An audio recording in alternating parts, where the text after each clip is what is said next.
let's jump right in. The very first word. So for Sunday, the very first word after me is procrastination. Ooh, excellent. Again, procrastination. Very good. Now, this word procrastination, it literally just means the act of delaying or postponing tasks. There's something you have to do, something that needs to be done, but instead of doing it, I'll do it later. I'll push it off. You are procrastinating. So, procrastination. Now, this year, I don't want you to procrastinate. I need you to take your English to the next level. So, let's check out some example sentences using this word. Sentence number 1. John struggled with procrastination and often left his work until the last minute. You got it? Excellent. Sentence number 2. Don't let procrastination get in the way of your success. I'm going to say this one more time. My friend, the individual watching this lesson or listening to this lesson, don't let procrastination get in the way of your success. You can achieve your English goals. And sentence number 3. Procrastination can lead to unnecessary stress and missed deadlines. You got it? Excellent. All right, so again, for today, if you're watching it on a Sunday, the word you need to master is procrastination. Good job. Let's move on to the next word for Monday. All right, Monday's word is prioritize. Excellent. Again, after me. Prioritize. Woo, great job. Now, this word prioritize, it just means to determine the order of importance of tasks or activities. Once again, to determine the order of importance of tasks or activities. So once again, imagine you have a list of things that you need to do today. Maybe you need to call your family members. Maybe you have a project that needs to be completed for work. And maybe you need to cook something for your family members. There are many different tasks that you have to complete by the end of the day. But you don't want to start with the unimportant task. Instead, you want to start with the most important task. You want to, you got it, prioritize. You got it? Excellent. All right, here we go. The very first example sentence using this word. To meet the deadline, it is necessary to prioritize the most critical tasks. You got it. Excellent. Sentence number 2. She always prioritizes her health and well-being above other commitments. Make sense? Excellent. All right, and sentence number 3. It would help if you prioritized your goals based on their long-term impact. You got it? Excellent. So again, our word is prioritize. Great job. All right, let's move on to Tuesday. Again, this is if you're learning a word each day. Remember, in 2024, you are going to achieve your English goals. Here we go. Tuesday's word. I want you to repeat it after me. Delegate. Excellent. Again, after me. Delegate. Great job. Now, this just means to give control, responsibility, authority to someone, or to trust someone with a job or a duty. Once again, to delegate, it just means to give control, responsibility, authority to someone, or to trust someone with a job or a duty, right? For example, I'm your English teacher. I love teaching you English, but I'm also building a business so that I can help even more English learners. Well, in order to build a strong business that helps tons of people around the world, it is important to have a team. And I have an amazing team. And so, at certain times, I have to delegate different tasks to my team members, right? Hey, can you please upload this video? Or hey, can you please research this information? I'm delegating, asking them to take over something. Make sense? Excellent. And again, my team members, you all know I love you, including the student leaders. All right, here we go. Here's the first example sentence. To save time, he delegated some of his work to his colleagues. Next, sentence number 2. Successful leaders know how to delegate tasks efficiently and utilize their team's strengths. And finally, sentence number 3. One of the key skills of a successful leader is knowing how to delegate tasks effectively. Once again, one of the key skills of a successful leader is knowing how to delegate tasks effectively. Makes sense, right? Excellent. So again, the word is delegate. Great job. All right, let's move on to the next word. Once again, I want to remind you, don't forget to sign up for the daily English vocabulary newsletter so that you can get words every single day and take your English to the next level. All right, here we go. So we're moving on to the next word. Here's our next word. Our next word is multitask. Excellent. Good. Once again, multitask. Great job. Now, what does this word multitask mean? It just means the ability to perform multiple tasks simultaneously. Once again, the ability to perform multiple tasks simultaneously. I'll give you a perfect example. Right now, I am teaching you an English lesson. But you'll notice if you're watching, I'm also looking to my left, your right quite often. Why? Because I'm putting things on the screen, the words, the definitions, the sentences. I'm clicking the button. I'm also making sure you see certain things and you hear certain things as I'm teaching you. I am right now, in this moment, multitasking. You got it? Excellent. All right, here we go. Sentence number 1. While multitasking may seem efficient, studies show that it often leads to decreased productivity. Uh-oh, I just told you I'm multitasking. Don't worry, in this situation, it actually is working well because I'm doing different tasks for the same purpose, for one main purpose. All right, here we go. Sentence number 2. I find it challenging to focus on one task when I'm constantly multitasking. Make sense? And next, sentence number 3. Prioritizing tasks and avoiding multitasking can improve time management skills. You got it? Excellent. So again, multitask.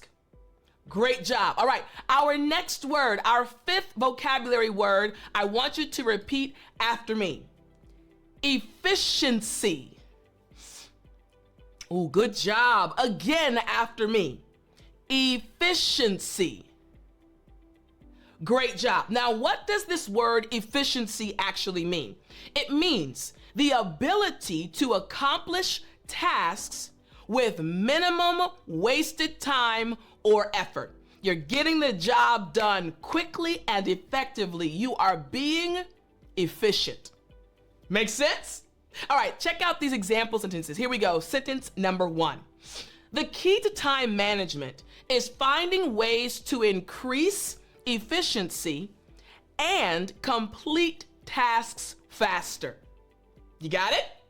Good, here we go. Sentence number 2. He developed a system that allowed him to work with efficiency and effectiveness. And now sentence number 3. One way to improve productivity is by optimizing efficiency. Make sense? Excellent. So again, our 5th vocabulary word is efficiency. Great job. Now I have a surprise for you. I have a little bonus expression just for you. I told you that I was going to give you 5 vocabulary words to start your year off right. But now I want to give you one expression, one important expression that will also help you. And right before I give you that expression, I also need to remind you, every lesson, including the lessons moving forward, after you study these lessons, you can also find practice lessons in the English with Tiffani app. That's right, download the app for free. But I want you to practice what you're learning this year. I want you to take your English to the next level. So you can download the app English with Tiffani for free and start practicing what you are learning. All right, so here we go. The final one, the final bonus expression. The bonus expression is deep work. Again, deep work. This is an expression that native English speakers know and use. And my goal is to help you start sounding like a native English speaker. In order to do that, you have to use the words and expressions that native English speakers actually use. So, deep work. Good job. Last time, after me. Deep work. Great job. Now, what does this mean? It means focused and uninterrupted work on a cognitively demanding task. In other words, a task that requires a lot of deep thought. It requires you to think critically. It requires you to really focus. We say deep work when you take time to work on that task without being interrupted. Hey, my door is closed, my phone is off, everything else is off. I am focused on getting this task completed. We call this deep work. Make sense? Excellent. All right, let's check out the first example sentence. Here we go. He reserved blocks of time for deep work to tackle complex projects without distractions. Makes sense, right? He wanted to make sure he completed the tasks, the projects, without being interrupted. So again, he reserved blocks of time for deep work to tackle complex projects without distractions. You got it? Excellent. All right, here we go. Sentence number 2.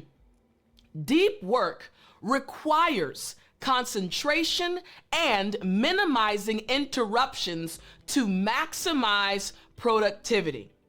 Again, when you are actually doing this deep work, you need to make sure nothing else can bother you, nothing else can interrupt you. Why? Deep work requires concentration and minimizing interruptions to maximize productivity. Now, sentence number 3. She found that deep work sessions in the morning were the most productive for her. For this individual, she found that she was able to focus more, have less interruptions in the morning. So, she found that deep work sessions in the morning were the most productive for her. Makes sense, right? Excellent. All right, so again, we had deep work. The very first one I'm going to teach you is salty. You got it right. After me again, salty. Excellent. Now, this is an expression and also kind of a slang term. It just means feeling bitter or angry about something.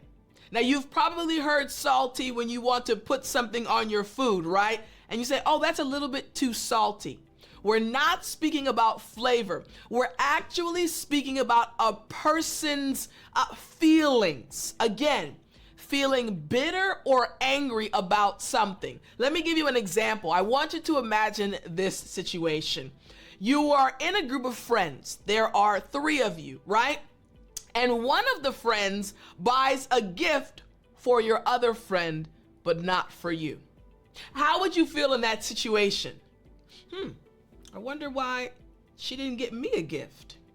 You start thinking, well, wait a minute, maybe she's closer to her, and well, wait a minute, maybe she doesn't like me as a friend. All of a sudden, you start to feel a little bit bitter or a little bit angry. You start to become salty.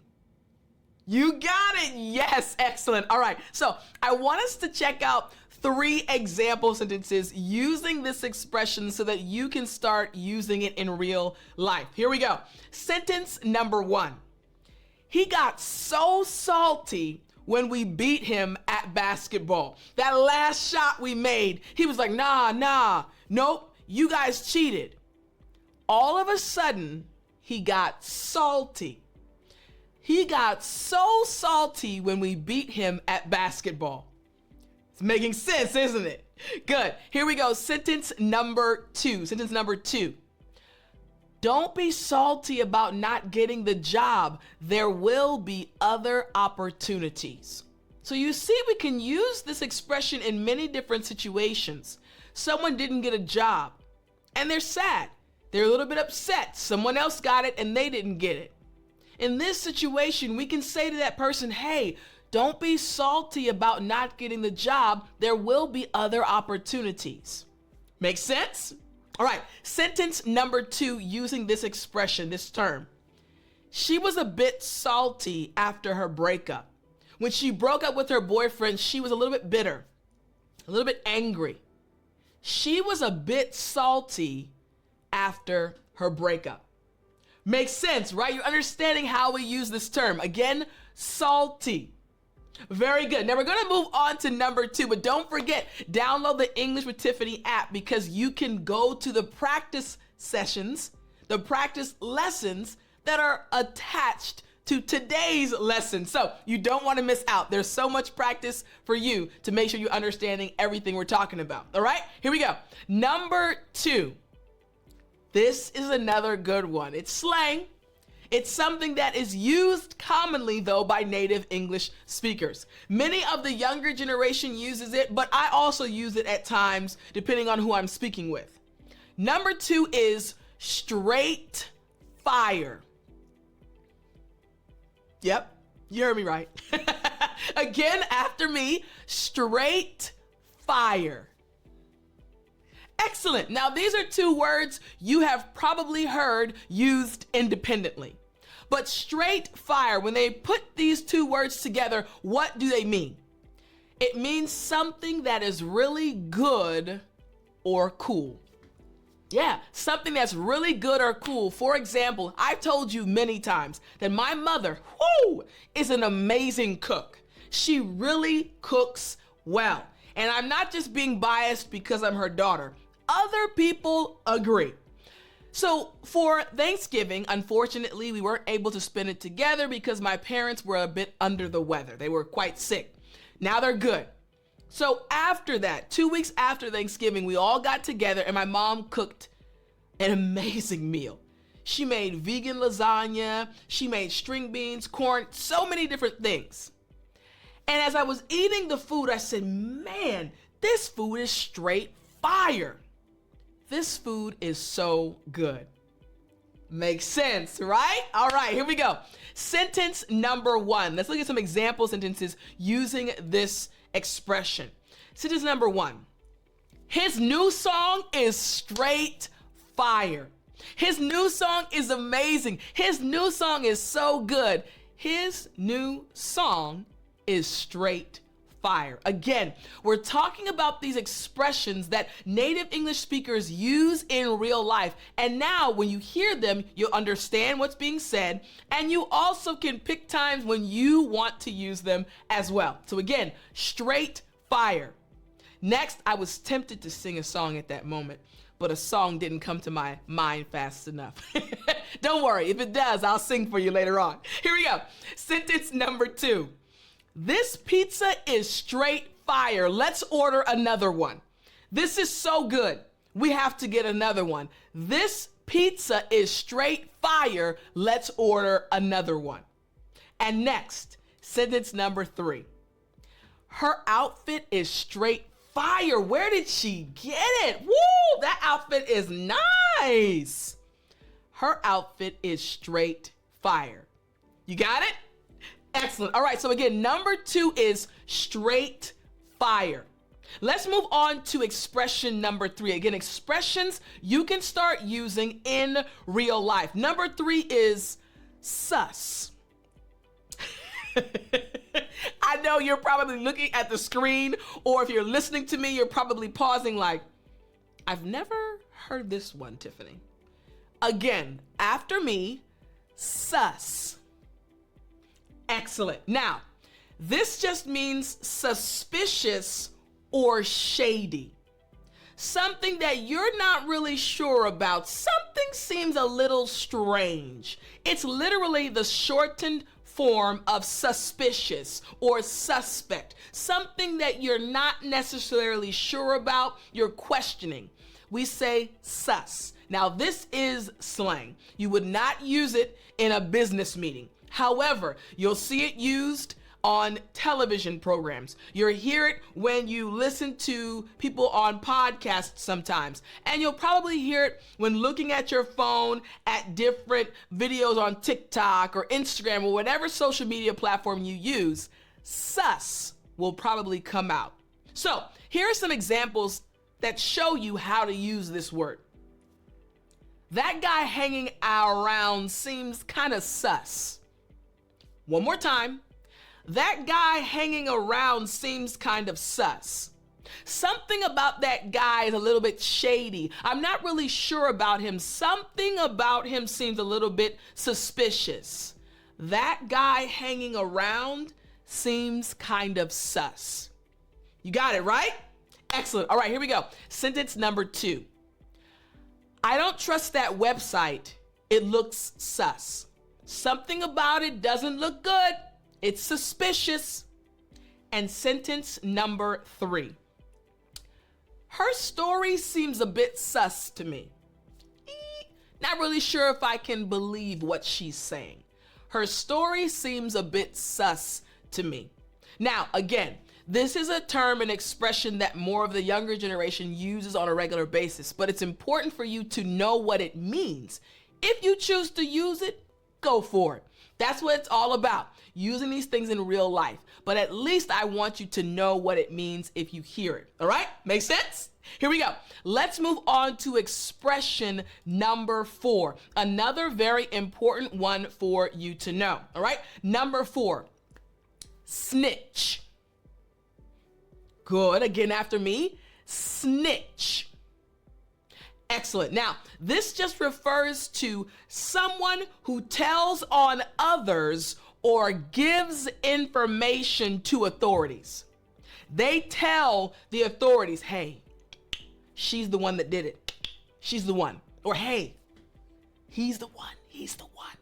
Snitch. A person who tells on others or gives information to the authorities, FBI, police, teacher. Again, if you have a classroom of students, the teacher walks out the classroom and all the students start talking, maybe acting up, and maybe something falls on the ground and breaks.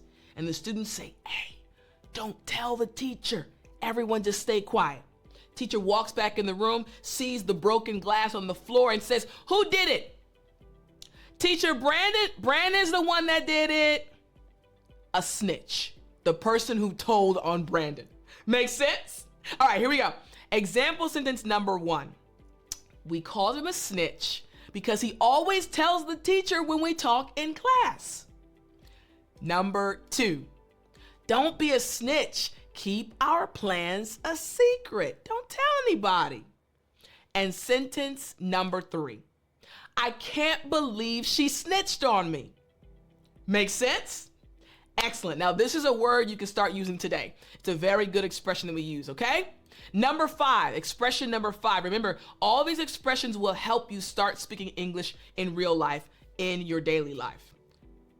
Number 5 is shook. Good. Again, after me, shook. Excellent. Now, this just means feeling surprised or frightened. Surprised or frightened. Taking me aback. Oh man, I wasn't expecting that. I was shook. So, let's say, for example, when I was in South Korea, don't worry, story time is coming, but I'll tell you this short story. We used to go to the karaoke place all the time. We loved it, right? I enjoyed singing. My friends and I would sing, dance around. We'd have a good time. One of our friends came with us. I had never heard her sing before. Sweet girl, right? So we get to the karaoke place. I thought she was a quiet person. My friends, the other friends, actually knew that she could sing. I was the only one that didn't know. So they give her the mic and I'm like, oh, this is gonna be real sweet. She starts singing like Whitney Houston and I was shook. I was sitting there in awe. How did that voice come out of that little body? I was shook. I was surprised. You caught it, right? Excellent. All right, here we go. Sentence number 1. I was shook when I found out she was moving away. Surprised. Sentence number 2. That movie was so intense, it left me shook. And sentence number 3. He was shook when he saw the size of the spider on his wall. Makes sense. Surprised or frightened. We say shook. Excellent. All right, here we go. Number 6. Snappy. Good. Excellent. Again, after me. Snappy. Great job. Now, this expression, it just means someone who has a quick wit or sharp comebacks. Again, someone who has a quick wit or sharp comebacks. So snappy. Let's say, for example, you have a group of people, 4 individuals sitting together. And one individual, his name is Mark. And another individual, her name is Samantha. And Mark makes a comment about Samantha's outfit. Mark says, oh, I see you're wearing your brown sweater today. Samantha says, why? Do you not like it? Whoa, Mark says, you're a little bit snappy today. You caught it? He made a comment about her sweater and she immediately responded. Why, you don't like it? Something wrong with it? Remember, snappy means quick wit or sharp comebacks. You come back very quickly and usually in a negative way. Okay, now these 3 example sentences are going to help you understand how and when to use this expression like a native English speaker. So here we go. The first example sentence that will help you is this. She's so snappy, she always has a clever reply. Next, number 2. If you can't keep up with his snappy jokes, he'll leave you behind. He's telling quick jokes, and if you can't keep up, he's gonna keep it moving. He's gonna leave you in the dust. And number 3, the comedian's snappy one-liners had the audience in stitches, had them laughing so hard because he was very quick with his statements. So snappy can also be used when someone is telling jokes. That's why the first part of the definition is someone who has a quick wit, quick humor, able to think on the fly. Something happens and they make a joke very quickly. We say snappy. Make sense? All right, excellent, all right? Don't forget to practice in the app, all right? Number 7, screaming. Yeah, that's right. Again, after me, screaming. Excellent. Now, you already know the word scream, the verb, right? You scream when something happens. But this is used in a different way. Let me explain. It just means laughing really hard. We say, I am screaming. It means I'm laughing really hard. One of my friends, right? I have many good friends. One of my friends, when we get together, we laugh so hard. We have a similar sense of humor and things will be funny and we will laugh to the point where we can't breathe. We're crying, we're falling on the ground, and we usually say, girl, you got me screaming. And we're talking about laughing really hard. Make sense? All right, check out these example sentences. That meme had me screaming. That meme was extremely funny and it made me laugh really hard. Make sense? All right, here we go. Number 2. His improv performance was so funny. I was screaming with laughter. Yep, you got it. And sentence number 3. We were screaming when we saw the prank they pulled. It was hilarious. All right, so again, don't forget when someone says screaming, it doesn't automatically mean that they're afraid. It can mean they're laughing really hard. All right, let's move on to number 8. Number 8, again, expressions you can use in your daily life. Number 8 is swag. Good. Again, swag. Excellent. Now, this is one you might have heard before. You might not have, but you might have heard before. It literally just refers to a sense of style or confidence. And usually we use it to refer to guys. It's not wrong to use it for women, but normally it's used when referring to guys. A guy that has great style, a guy that has great confidence, and when he walks into a room, heads turn. Okay, I like his swag. Or a guy that can really speak in an eloquent way and draw the attention of everyone. Wow, he has swag. Make sense? Now, this is a slang expression. So here are some example sentences. Number 1, he's got so much swag, he walks like he owns the place. He walks into the room and everyone turns. Sentence number 2, I need a new wardrobe to match my swag. This individual, maybe they're in their teenage years and they're feeling their swag and they're saying, I need an outfit to match my swag. I need to change my wardrobe. And now, number 3. She's got swag for days. She can pull off any outfit. Again, sometimes it can be used to speak about females. All right, so we say swag. Good job. All right, number 9. Again, expressions you can use in your daily life. Number 9 is snack.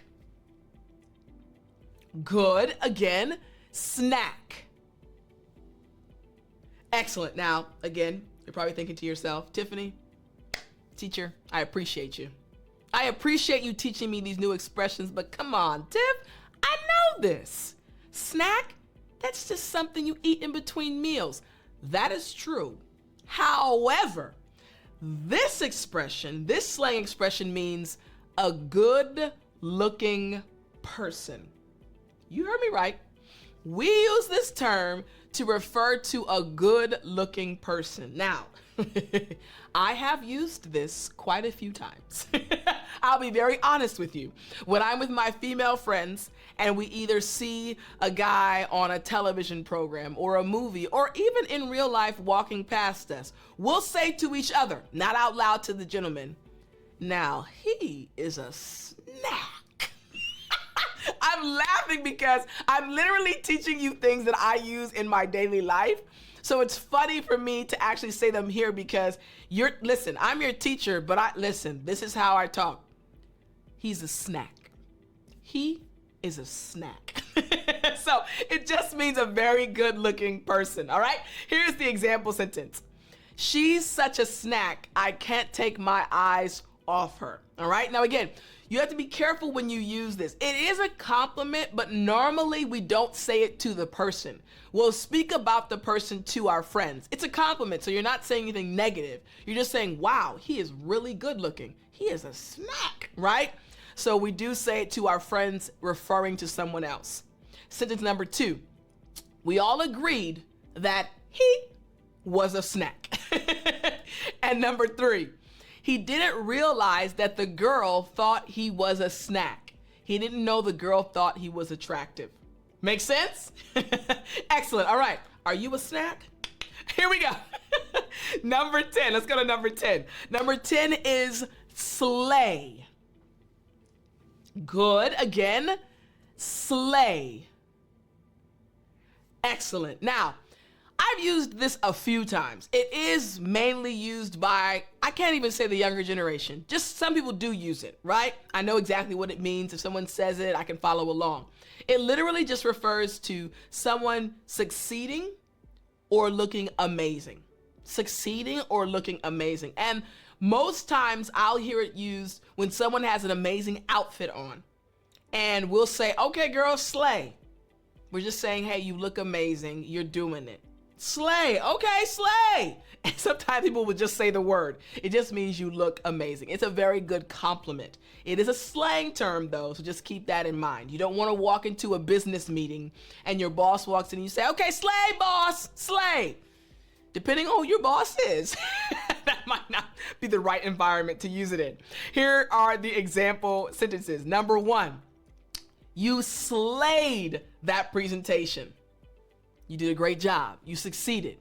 You see how it's used in this situation, right? Here we go. Number 2, she slayed the red carpet and everyone was talking about her.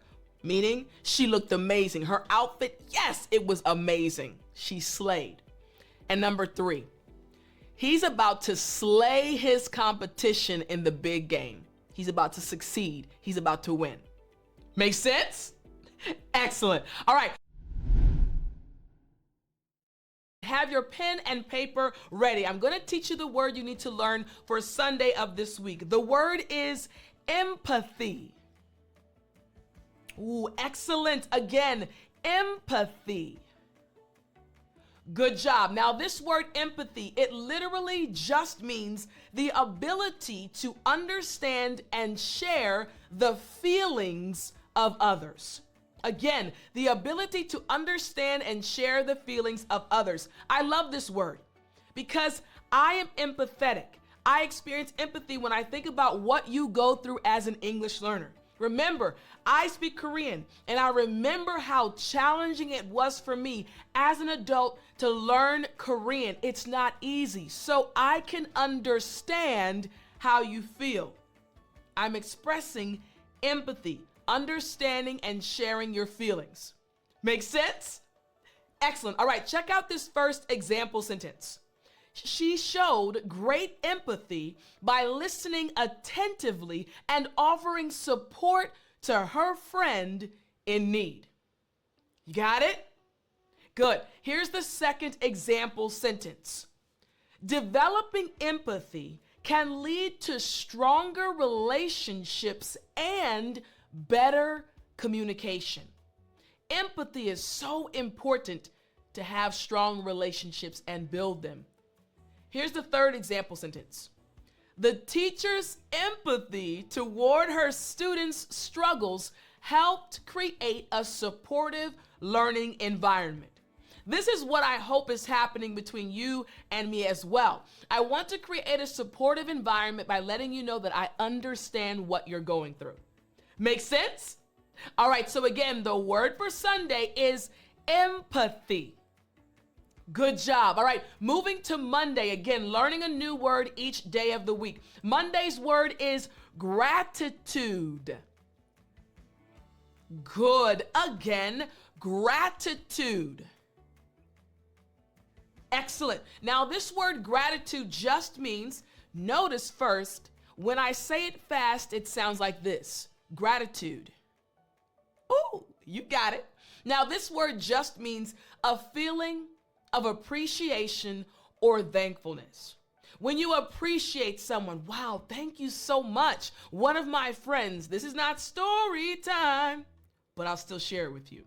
When I was sick, one of my friends offered to bring me soup. I was really sick. I couldn't get out the bed. I couldn't go anywhere, and she brought me soup. Gratitude. I expressed my thankfulness. I appreciated what she did. This is what gratitude looks like when I said thank you so much to her. So, sentence number 1, expressing gratitude towards others can strengthen relationships and foster a positive atmosphere.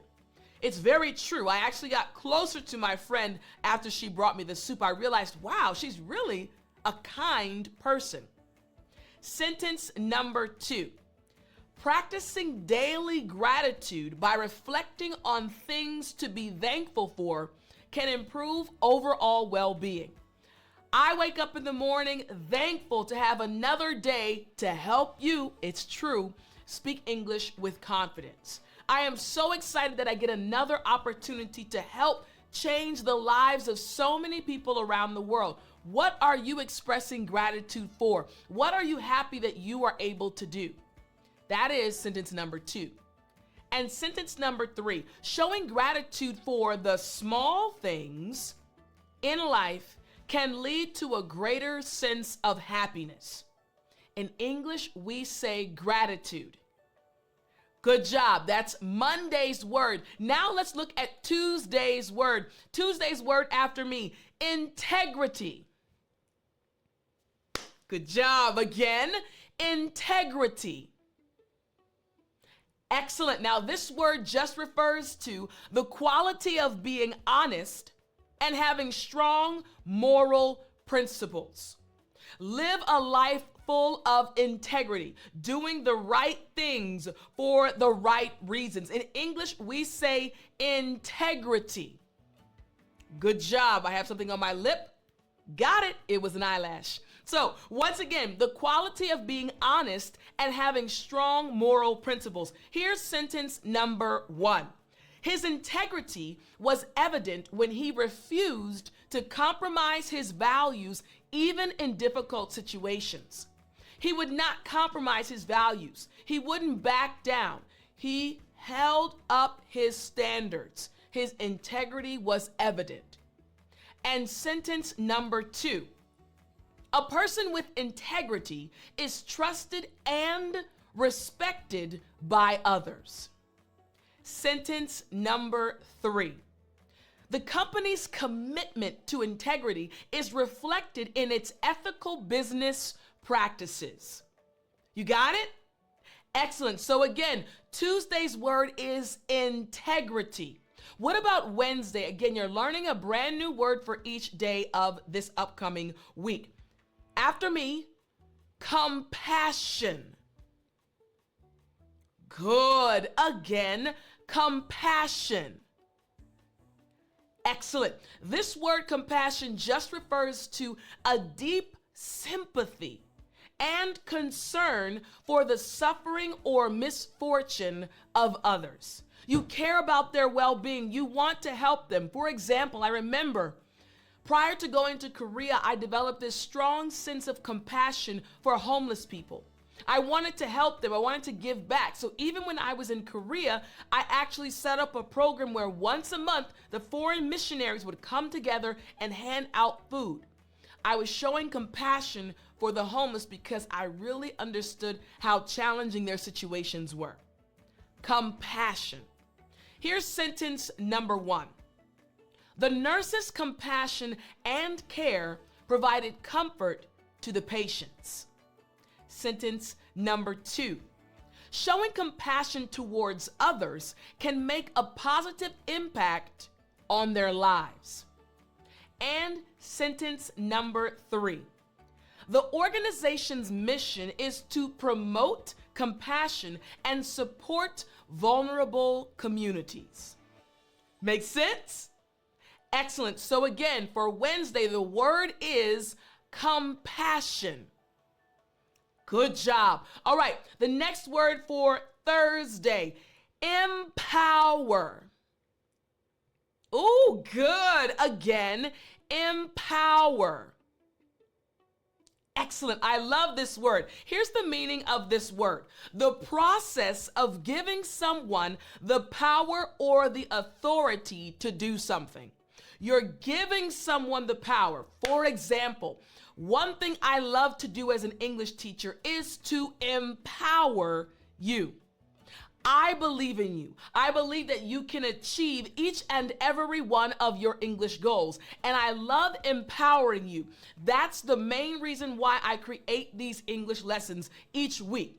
Because I want to empower you and reveal that, hey, if you follow these simple strategies, these simple methods, you will, I promise, be able to speak English fluently and with confidence. I want to empower you. Make sense? Excellent. All right, check out this example sentence. The organization aims to empower women to take control of their lives. Next, sentence number 2. The coach's lecture on leadership empowered the team. And finally, sentence number 3. The CEO empowers her employees to make important decisions. You got it? Excellent. So once again, the word is empower.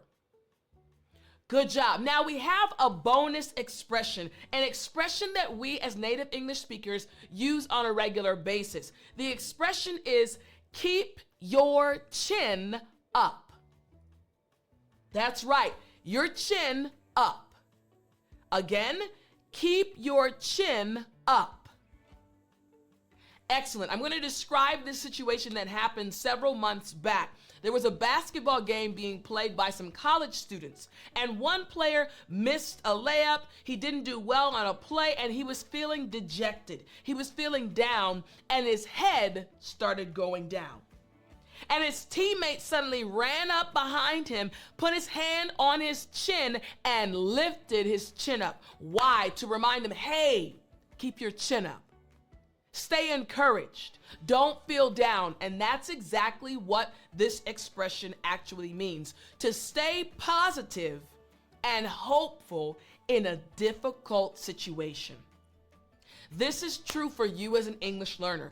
Keep your chin up. So let's check out some example sentences. Here we go. Sentence number 1. I know things are tough right now, but keep your chin up. Think about it.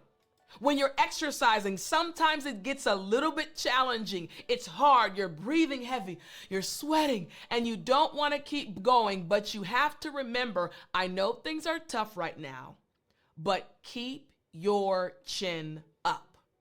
What about this example sentence right here? Losing the game was disappointing, but we need to keep our chins up and keep practicing. Hey, I know it's hard. I know that we lost the last game, but we have to keep our chins up. We have to stay hopeful and continue practicing. Again, keep your chin up. And what about this third example sentence? She faced many challenges, but she always kept her chin up and never gave up. Despite the circumstances, despite the challenges, she never gave up. No. She faced many challenges, but she always kept her chin up and never gave up. So again, keep your chin up. Excellent. I love it. All right. The very first expression that I need you to understand is cut to the chase. Good. One more time after me. Cut to the chase. Excellent. Now, this is an expression that native English speakers use all the time. It literally just means to get to the main point or important part without wasting time. Think about it. I started this lesson off very quickly, telling you what I'm going to teach you, and then we jumped right in. Why?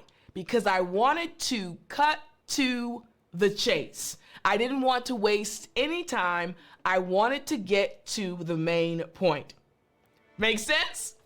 Excellent. All right, now check out these example sentences. Sentence number 1. Let's cut to the chase and discuss the key issues. You got it? Excellent. All right, sentence number 2. I don't have much time, so please cut to the chase.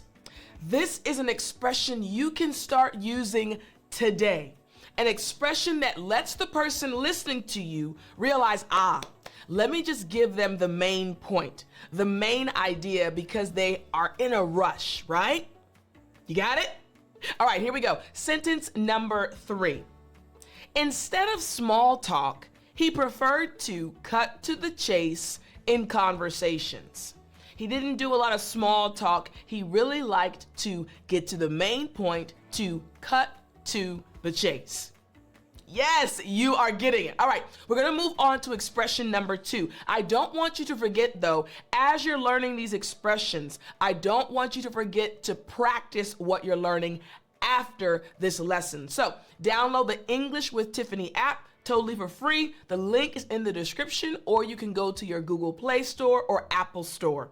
English with Tiffani, and you'll find the lesson for today. All right, so let's go to expression number 2. The expression is go the extra mile. Yes, again, go the extra mile. Great job. Now, this just means to make an additional effort or put in extra work beyond what is expected. You want to do more. You want to give 110% instead of just 100%. You want to work hard. For example, I am passionate about helping you this year achieve your English goal. So you've probably noticed that I'm not just doing the YouTube lessons. I'm now doing the live monthly English lessons. I'm also doing more on Facebook, more on Instagram. Why? I'm trying to go the extra mile to help you achieve your English goal. Makes sense now, right?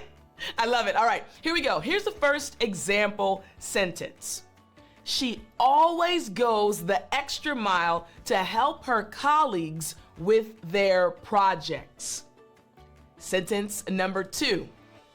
The company is known for its exceptional customer service because they always go the extra mile. And finally, sentence number 3.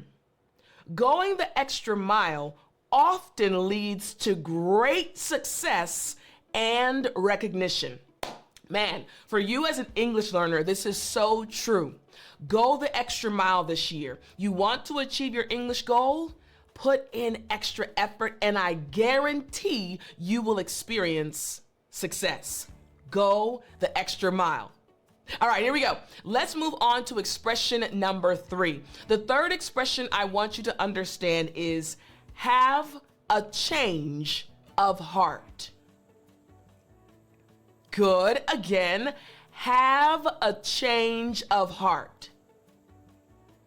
Excellent. Now, this literally just means to change one's opinion, attitude, or decision about something. You had one idea, one specific opinion, and then all of a sudden, you change that idea. You change that opinion. For example, let's say you normally love to eat chocolate ice cream. No matter where you are, if someone has ice cream, you always choose chocolate ice cream. But then somebody introduces you into mint chocolate chip ice cream. And you say, I'll just taste it. You taste it and, oh my goodness, it hits the spot. It tastes so good. All of a sudden you have a change of heart. Now moving forward, instead of chocolate, you'll choose mint chocolate chip. You got it? Again, changed your opinion, your attitude or decision. I used to only like chocolate. Now I like mint chocolate chip. You got it. All right, here we go. First example sentence. He initially declined the offer, but later had a change of heart and accepted it. Next, sentence number 2.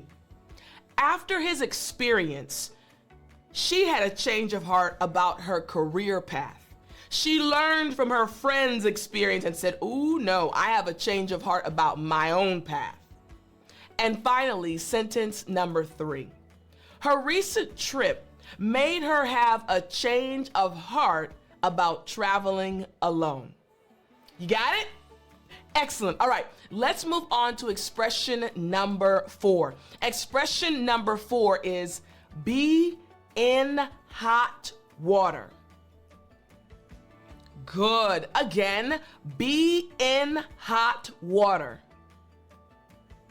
Great job. Now this expression, be in hot water, it literally just means to be in trouble or facing a difficult situation due to one's actions.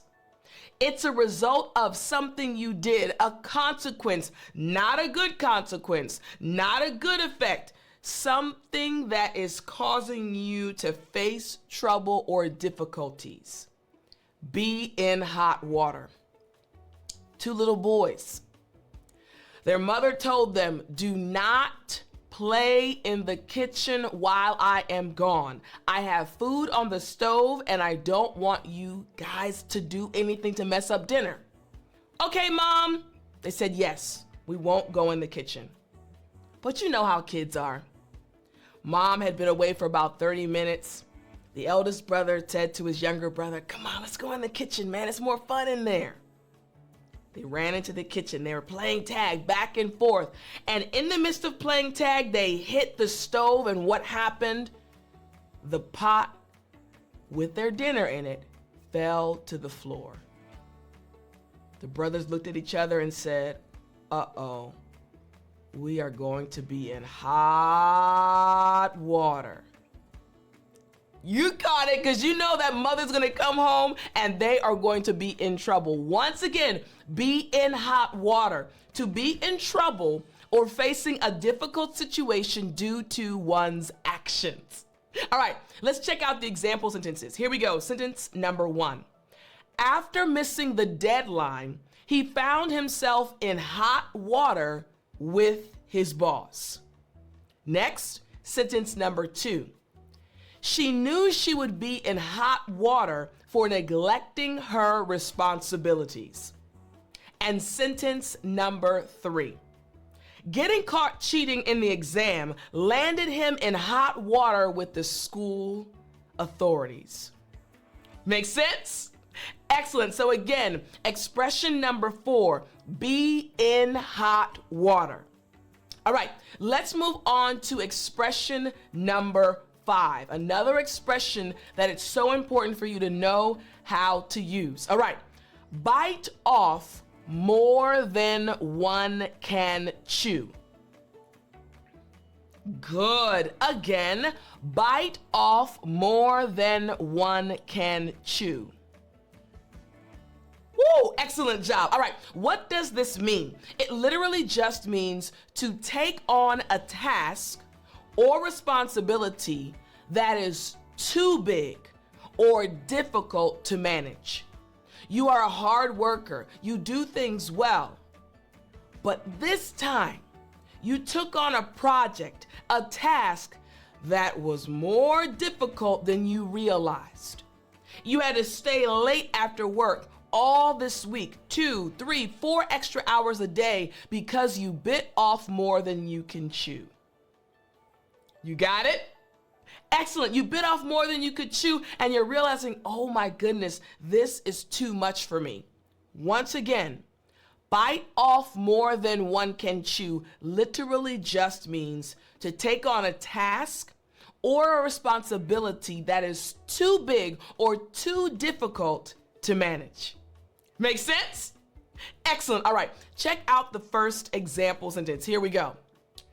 She bit off more than she could chew by accepting so many projects at once. Sentence number 2.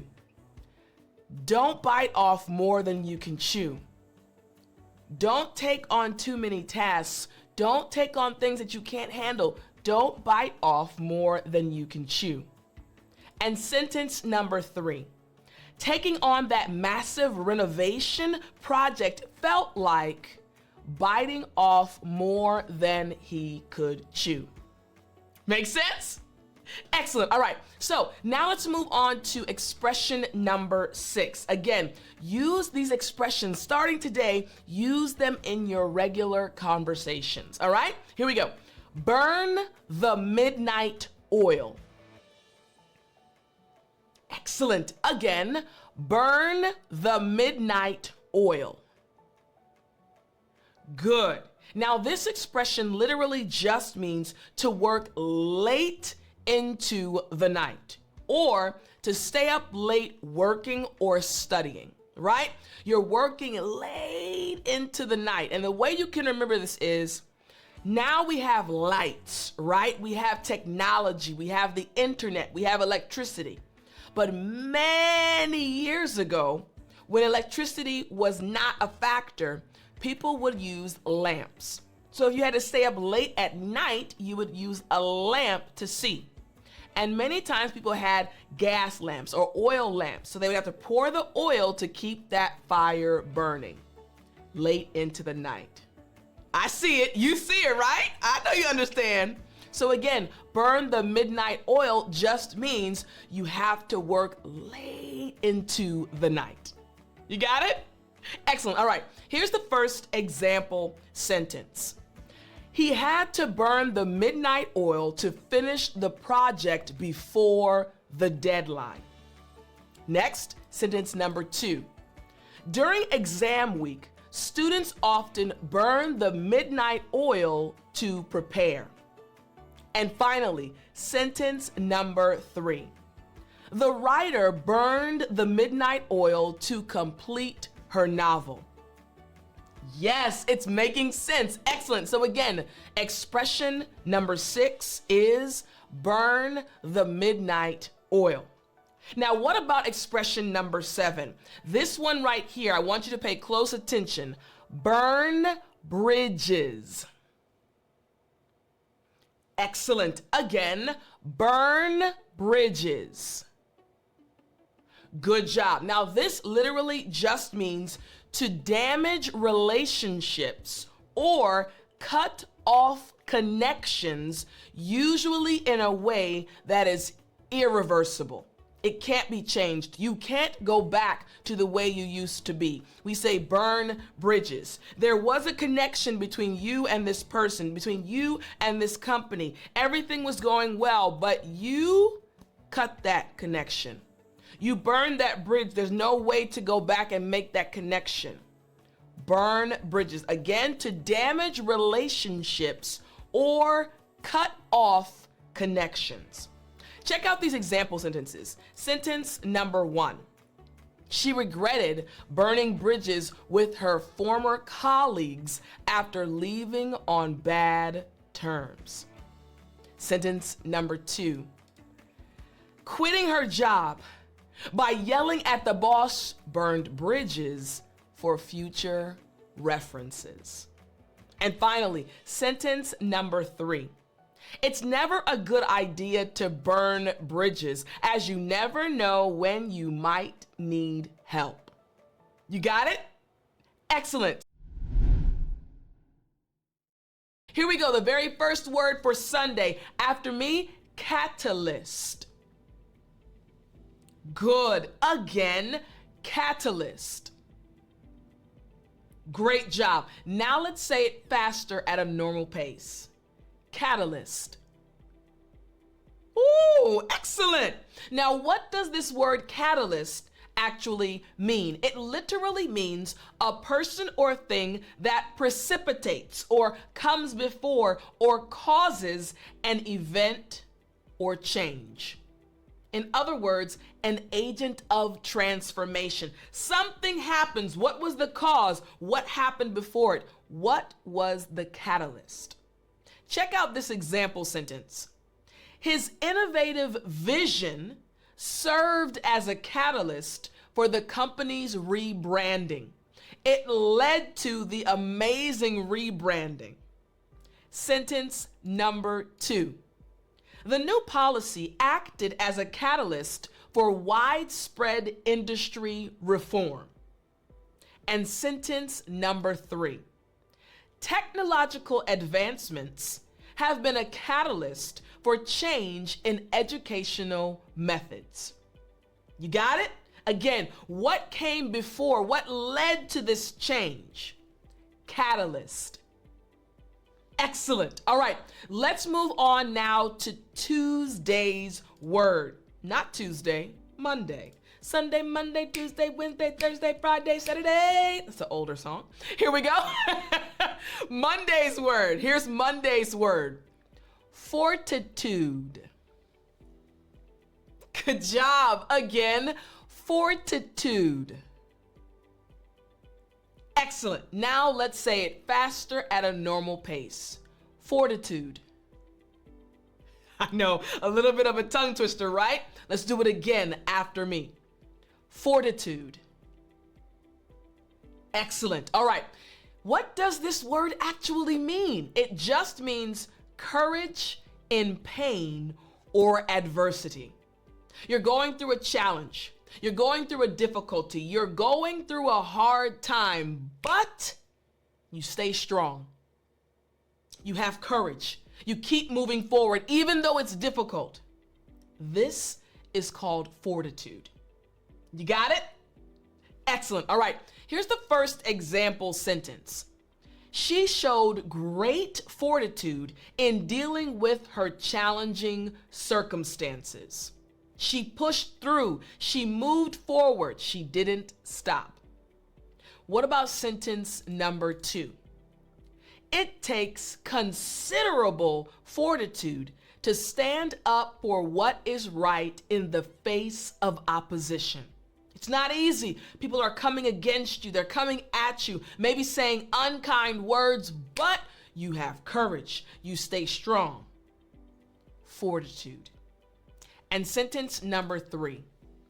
Business leaders need the fortitude to weather, to stand, to withstand economic storms. Fortitude, being able to push through. You got it?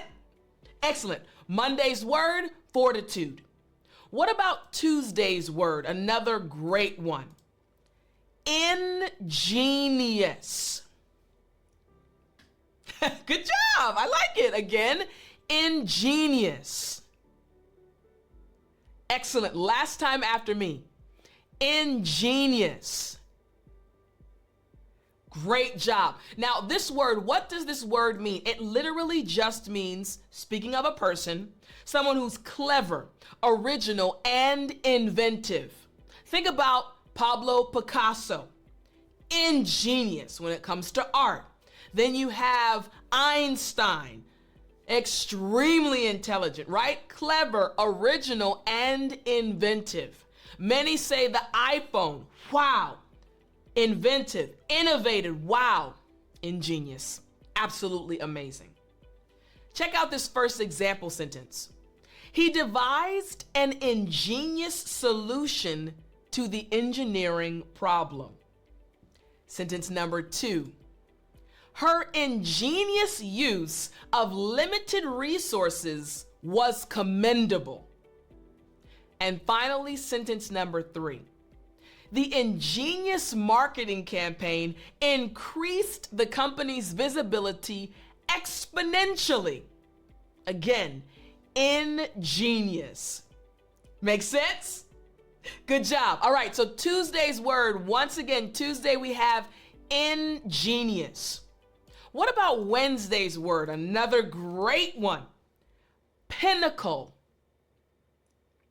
Good job. Again, pinnacle. Great. Last time after me. Pinnacle. Excellent. Now, this word pinnacle, it just means the most successful point, the culmination, the highest point, the pinnacle. What was the pinnacle of his life? His greatest success, greatest achievement, the culmination of all of his hard work.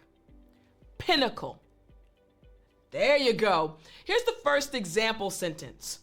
She reached the pinnacle of her career with her 4th best-selling novel. Secondly, we have the company was at the pinnacle of success, dominating the market. No one could beat them. And sentence number 3. Winning the gold medal was the pinnacle of his lifelong dedication to the sport. You got it? Again, in English, we say pinnacle. Great job. Now let's move on to Thursday's word. Thursday, we have this word, strategic. Good. Again, strategic. Excellent. Last time after me. Strategic.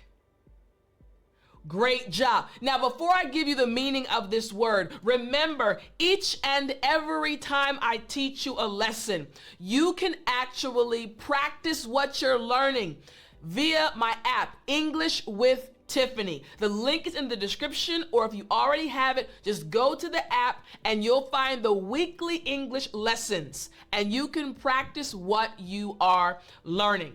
So for today, again, for Thursday, we have strategic. This word literally just means relating to the identification of long-term or overall aims and interests and the means of achieving them.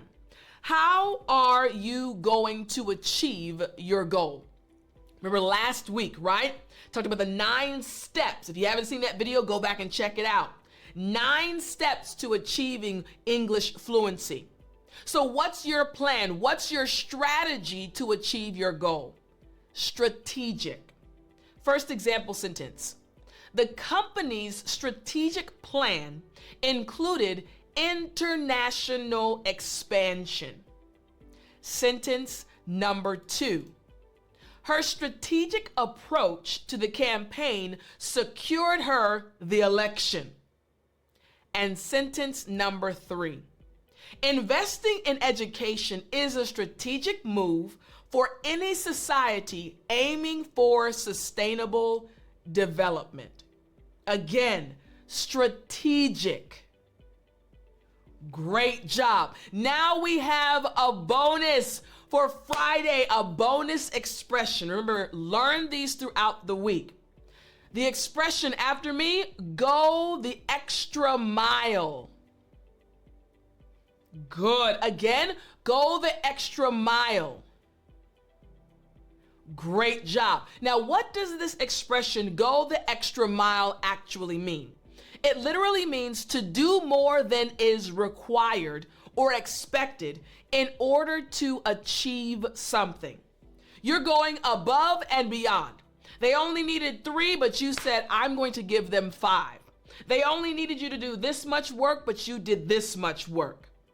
You're going the extra mile, doing more than is expected.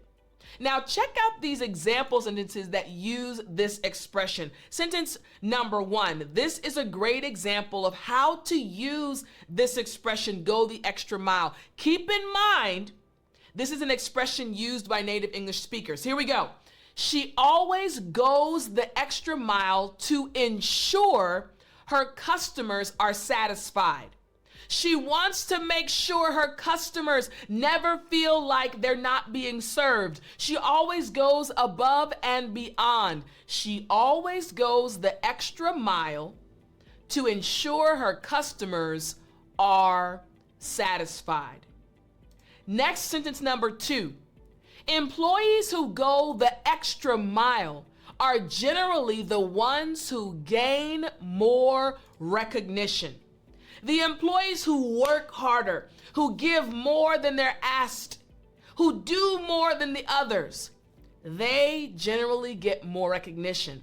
Employees who go the extra mile are generally the ones who gain more recognition. We're talking about using this expression to describe real life situations. And sentence number 3. If you're willing to go the extra mile, success is virtually guaranteed. Listen, if you're willing to work hard, it's inevitable. It's definitely going to happen. You will succeed. Once again, if you're willing to go the extra mile, success is virtually guaranteed. Number 6 for Friday, go the extra mile. You got it? Excellent. All right. The very first English expression you must know and understand is to think outside the box. Good. Again, after me, to think outside the box. Great job. Now, this expression literally just means to think creatively and come up with innovative ideas or solutions. Thinking of a way of doing something that most people don't normally follow, or coming up with a strategy or a method that is not common. You are thinking outside of the box, thinking creatively. Now check out these example sentences using this word. Here's the first one. We need to think outside the box to solve this complex problem. Hey, this problem is not normal. This problem is extremely complex. And in order for us to solve this problem, we have to think creatively. We have to think outside the box. You got it. All right, here we go. Sentence number 2. Her ability to think outside the box led to a breakthrough in the project. And sentence number 3. The manager encouraged the team to think outside the box during the brainstorming session. Hey, I want you all to think creatively. I want you to come up with methods and strategies that we haven't used before. Once again, the manager encouraged the team to think outside the box during the brainstorming session. You got it? Excellent. All right, let's move on now to our second expression. The second English expression is also a very important one. It is, after me, to keep someone in the loop. Good. Again, to keep someone in the loop. Excellent job. Now, this expression literally just means to keep someone informed about a situation or development. Hey, I want to make sure you are up to date. I want to make sure you know what's going on. We talked about this in the meeting, but you weren't there. So I want to keep you in the loop. So I want to make sure you are informed about the situation. You got it? Excellent. All right. Here's the first example sentence. Please keep me in the loop regarding any changes to the schedule. Next, sentence number 2. I'll make sure to keep you in the loop as we progress with the negotiations. And finally, sentence number 3. It's important to keep all stakeholders in the loop throughout the project. It's important to make sure all the stakeholders are informed about the situation. You got it? Excellent. All right, so expression number 2 is to keep someone in the loop. Now, expression number 3 is another important one for you as an English learner. Here's the expression, to get the ball rolling. Good. Again, to get the ball rolling. Excellent. Now, this expression literally just means to start a process or a project. To get the ball rolling. Hey, we need to make sure this project goes well. There's a deadline. We need to get the ball rolling. We need to start the project. You got it? Excellent. All right. Get the ball rolling. Here's the first example sentence. Let's get the ball rolling on this new initiative as soon as possible. ASAP. We need to start now. Let's get the ball rolling. Here's the second sentence, sentence number 2. I've sent out the initial emails to get the ball rolling on our marketing campaign. And sentence number 3. We need to get the ball rolling on hiring a new team member. Hey, our team is struggling. We really need another team member. We need to get started. We need to get the ball rolling. You got it? Excellent. All right. So number 3 again, to get the ball rolling.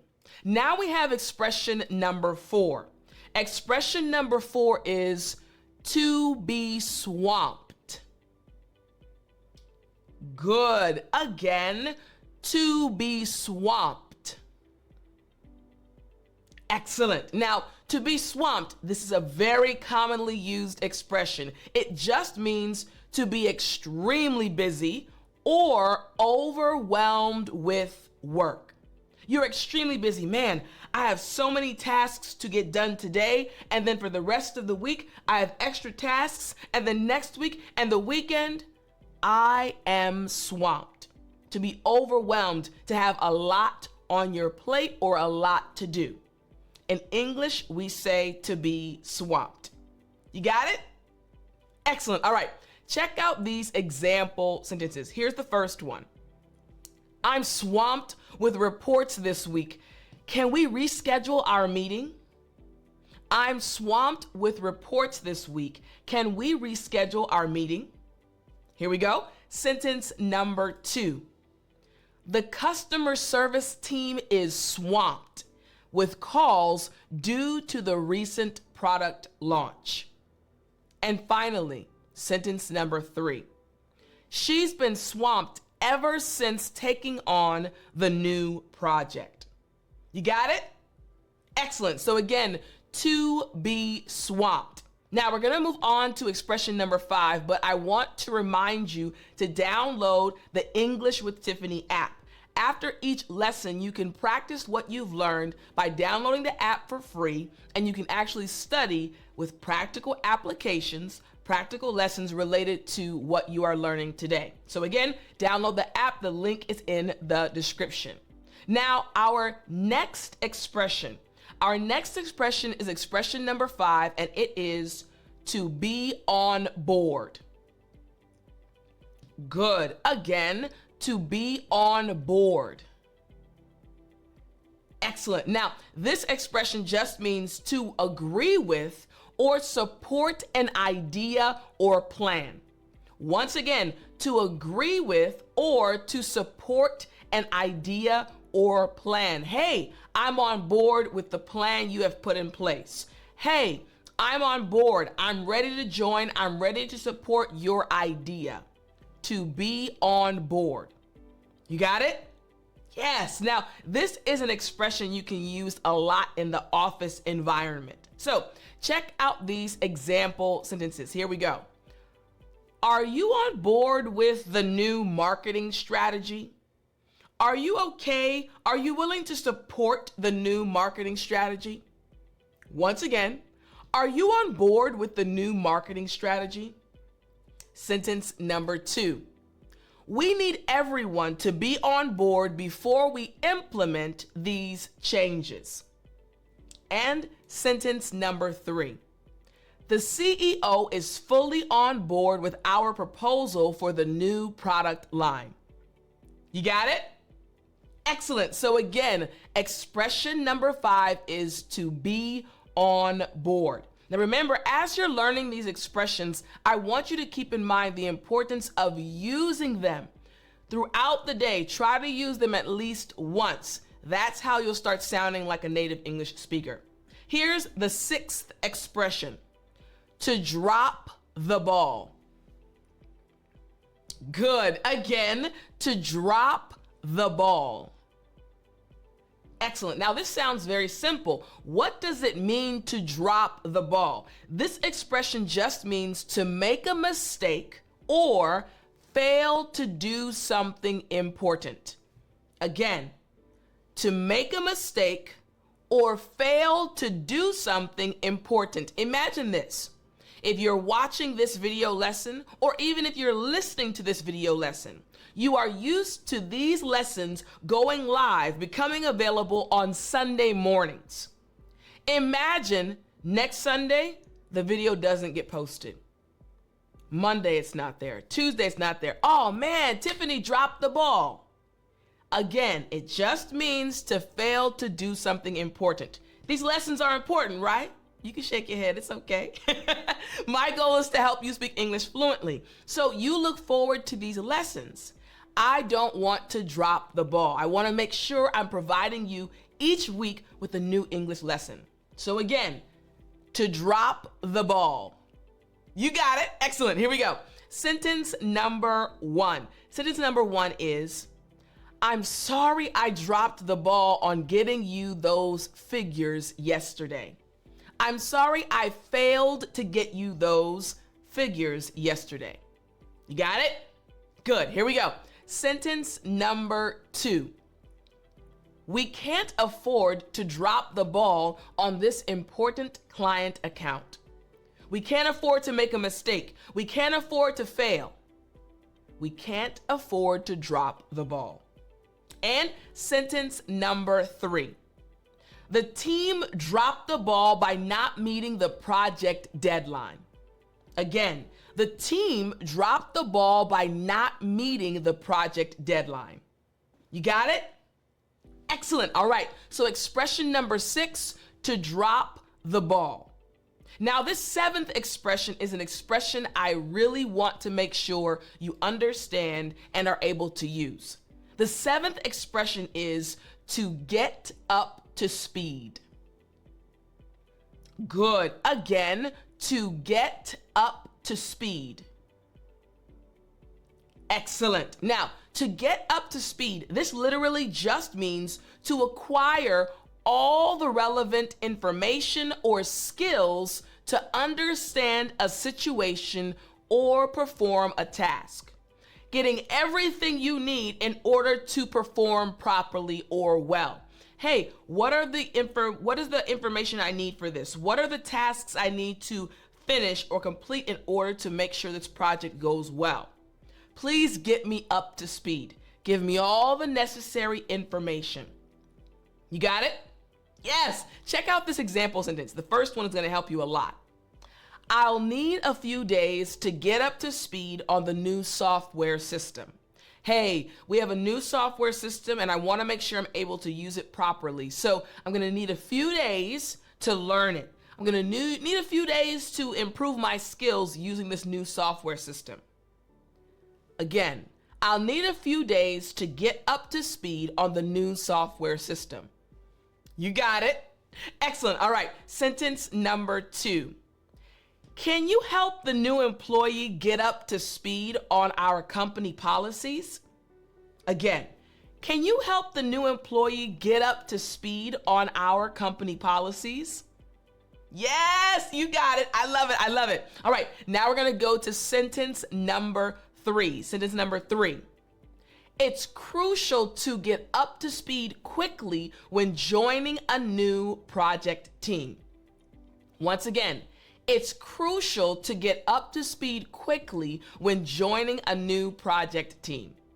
You got it? Excellent. All right. Our very first English vocabulary word is reciprocate.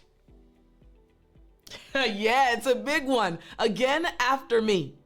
Reciprocate.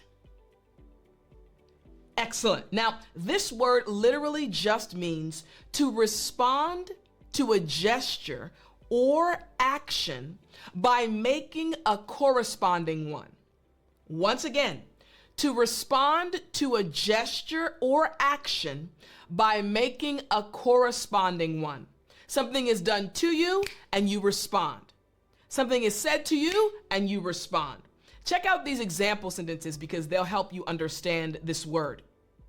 After she invited him to her party, he felt compelled to reciprocate by inviting her to his gathering. What happened?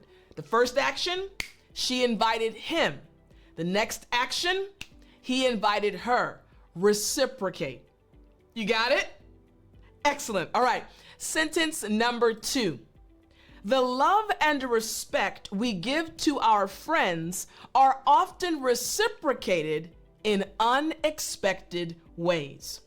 Basically, people will treat you the way you treat them. Next, sentence number 3. I always attempt to reciprocate the kindness shown to me by my colleagues. You got it? Excellent. So number 1, reciprocate. Great job. Remember, you're learning 7 new English vocabulary words quickly so that you can start using them today.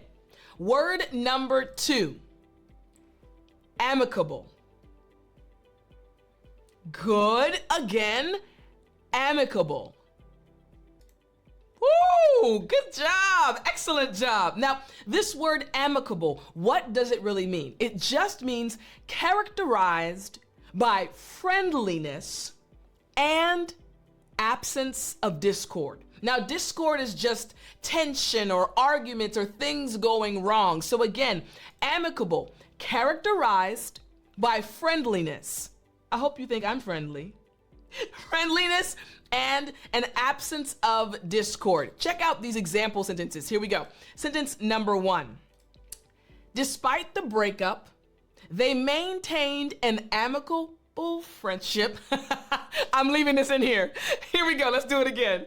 Despite the breakup, they maintained an amicable relationship and stayed friends. You got it? I'll do it one more time for you. Despite the breakup, they maintained an amicable relationship and stayed friends. Think about it. You have a man and a woman that are together, right? Maybe they're boyfriend and girlfriend. Maybe they're married. But unfortunately, they split. They break up. They are not together anymore. However, they're still friendly. They're still kind to each other. They maintained an amicable relationship. You got it? Excellent. All right, here we go. Sentence number 2. The amicable discussion between the two leaders facilitated a new trade agreement. And finally, sentence number 3.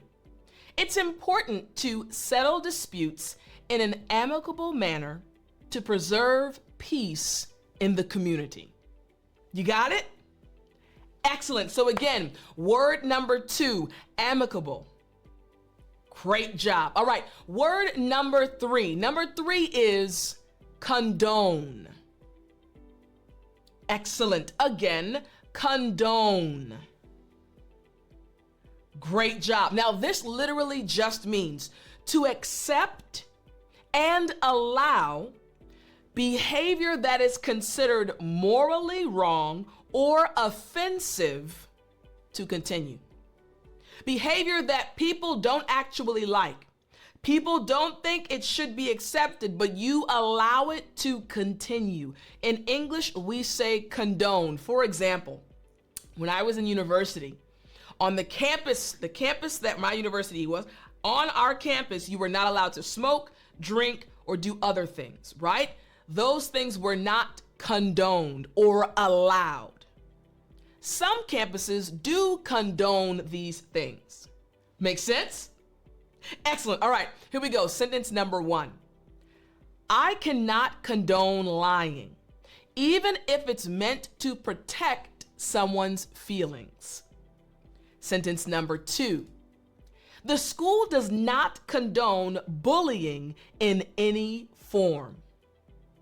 And finally, sentence number 3. His behavior was inexcusable, and I refuse to condone it by staying silent. You got it? Excellent. All right, so again, number 3, we have condone. Great job. All right, word number 4. Word number 4. Now, before I break this word down, I want to remind you that you can practice what you're learning in this lesson by going to my app, English with Tiffani. The link is in the description, or you can simply go to your phone and download the app for free and start practicing what you're learning. All right, here we go. Word number 4, estranged. Good. Again, estranged.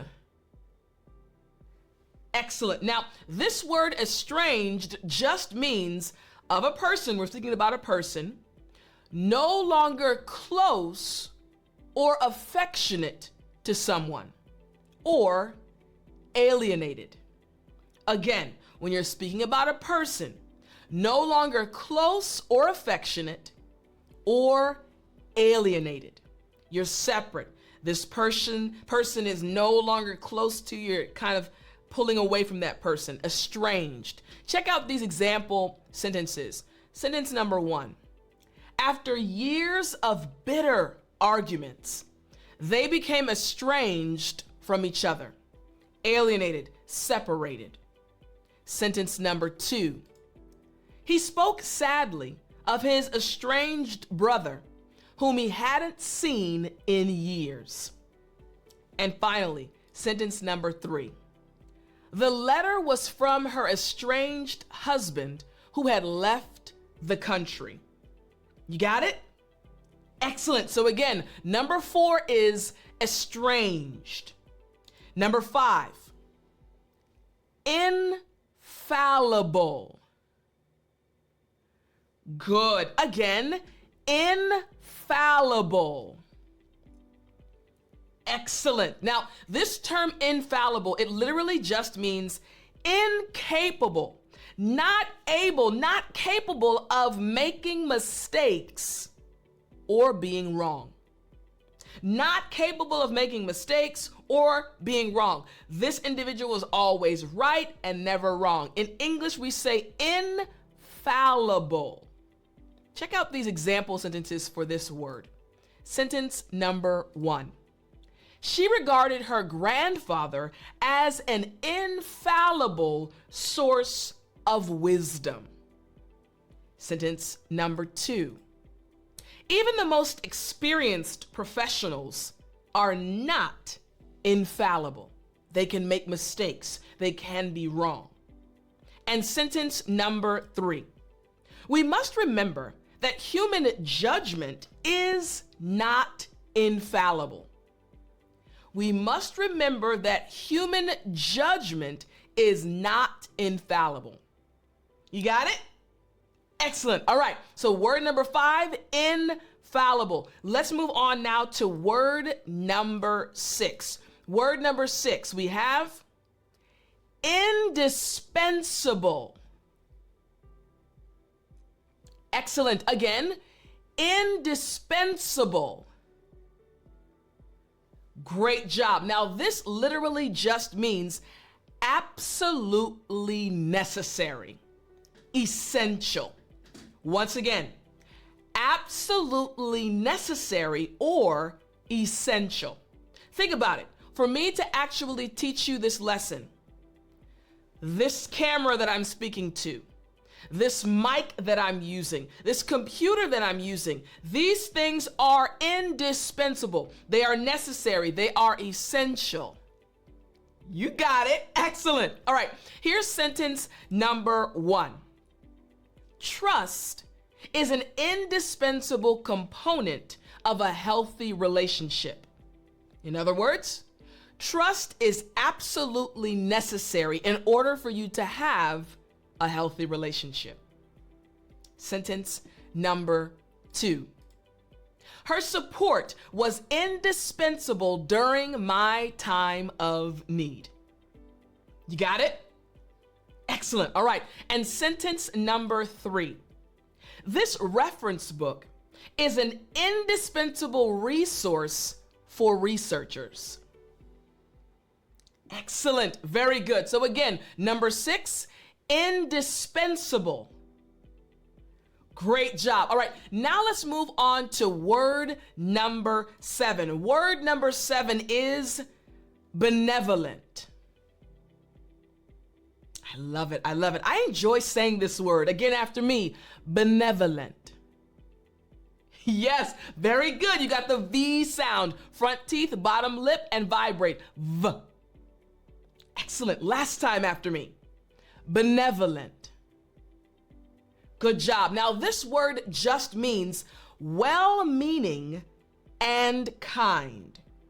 Well-meaning and kind. Check out the first example sentence. His benevolent smile made everyone in the room feel at ease. Made everyone in the room feel comfortable. Sentence number 2. The charity is known for its benevolent work with the homeless. And finally, sentence number 3. A benevolent, I'm leaving this in here too. Again, a benevolent benefactor anonymously donated a large sum to the hospital. Let's do it one more time. A benevolent benefactor anonymously donated a large sum to the hospital. You got it? Excellent. I hope you enjoyed the lesson, and I will talk to you in the next one.